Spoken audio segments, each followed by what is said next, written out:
On a le droit d'exiger de la ville et de sa municipalité à condition, toujours dans cette dimension de réciprocité, d'être soi-même exemplaire dans sa ville.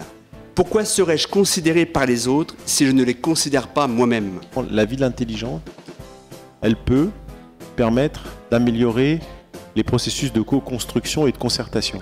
Moi, je pense qu'il faut monter des partenariats entre le public, le privé et les habitants, les usagers de la ville. Tous, nous avons aujourd'hui un défi sur la planète. Né?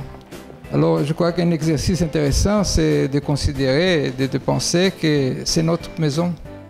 On va essayer de trouver une solution de masse qui permette de personnaliser, de retrouver de l'individu en quelque sorte. Est-ce qu'elle se résume à toujours plus de technologie ou est-ce qu'elle n'est pas d'abord une interrogation sur à quoi sert la technologie et comment chacun on peut l'utiliser, mais aussi comment on n'est pas prisonnier des technologies. Donc la technologie toujours au service du projet de l'être humain et non pas l'être humain qui devient de plus en plus au projet d'une technologie.